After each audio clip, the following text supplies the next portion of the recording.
देखिए, नेपाल जला, अब सवाल ये कि आगे क्या होगा। इस बीच बड़ी खबर ये आ रही है कि नेपाल में इस बवाल के दौरान जेलों से कई कैदी भाग गए हैं। जलेश्वर जेल से दीवार तोड़कर 900 कैदी फरार हुए हैं। ललितपुर के नक्खू जेल से 1500 कैदी भाग गए हैं। नेपाल की कैलाली जेल से भी कई कैदी भाग निकले। बांके जेल से बताया जा रहा है करीब 200 से ज्यादा कैदी फरार हो गए। तो ये जिस तरीके के हालात बने हैं, उसके बाद कैदी देखिए कैसे जेलों से फरार हुए हैं। नेपाल में कई कैदियों ने जेलों की दीवारें तोड़ी और वहां से वो फरार। हमारे साथ लगातार स्टूडियो में वरिष्ठ पत्रकार आरती चिकू और मेरे सहयोगी नीरज राजपूत मौजूद हैं। आरती जी के पास लेकर चलेंगे। ये जो खबरें आ रही हैं, जिस तरीके से यहाँ पर कैदी जो है उनको एक तरीके से ये मौका मिल गया, दीवारें तोड़ रहे हैं जेल की, फरार हो रहे हैं, इसी को लेकर वो चिंता जो व्यक्त की गई है सेना की तरफ से, और खुद जेनजी ने भी इसकी चिंता जताई कि साहब बस अब बहुत, ये हमारे नाम पर हम बर्दाश्त नहीं करेंगे।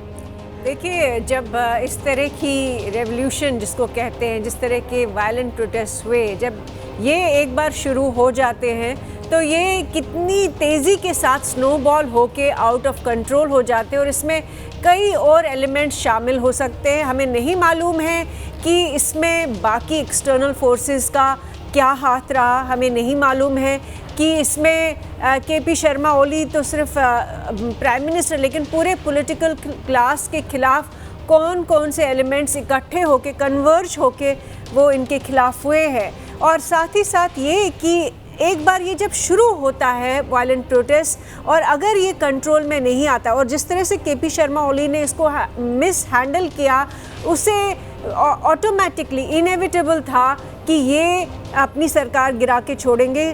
क्योंकि जब आप सोशल मीडिया पे बैन लगाते हैं, जब आप बच्चों का जो एक ज़रिया है जहाँ पे वो अपनी फ्रस्ट्रेशन को वेंट दे रहे हैं, और जब आप इतना मतलब रिप्रेसिव एक्शन लेते हैं कि उसमें 20 बच्चे मर गए, तो ऑटोमेटिकली वो वायलेंट प्रोटेस्ट जो है स्नोबॉल हो बन के कुछ और बन जाता है। और वही हमें देखा, ये रेवोल्यूशन तो नहीं मैं मानती हूँ, और मैं मानती हूँ कि कोई भी रेवोल्यूशन से असल में लोकतंत्र में एवोल्यूशन होना चाहिए, लेकिन जो यहाँ पे हुआ है एक क्लियरली कंस्पिरेसी भी रही है जी। क्लियरली इसमें बहुत सारे एलिमेंट्स हैं। शायद बहुत समय के बाद पता चलेगा कि ये हुआ कैसे, लेकिन आज की डेट में ये बहुत क्लियर है कि पूरा का पूरा इंडियन सब कॉन्टिनेंट जो है चाइना और यूएस के कोल्ड वॉर का फॉल आउट है। और ये दिख रहा है कि नेपाल में भी उसी तरह का पैटर्न इमर्ज हो रहा है जो बांग्लादेश में था।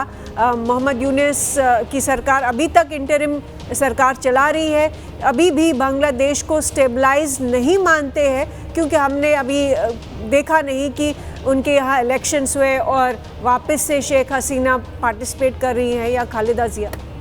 तो मुझे लगता है नेपाल में भी एक लंबा समय लगेगा इसको स्टेबलाइज करने में, लेकिन नेपाल के लोगों ये को सच खुद भी सामने आने में कि आखिरकार ये सब जो हुआ है उसके पीछे की असल कहानी क्या है। बहुत सही बात आप कह रही है। इस बीच देखिए सवाल है, नेपाल ये अचानक से जला क्या?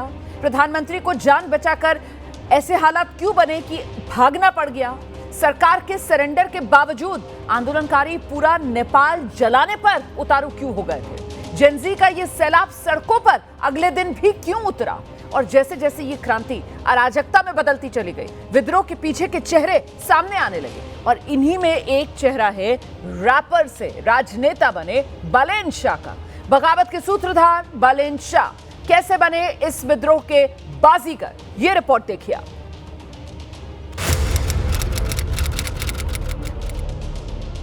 नाम बालेन शाह उर्फ बालेंद्र,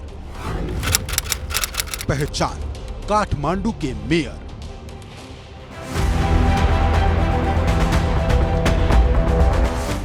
महज 35 साल के बालेन शाह को ही नेपाल में सत्ता के खिलाफ बगावत का सूत्रधार माना जा रहा है।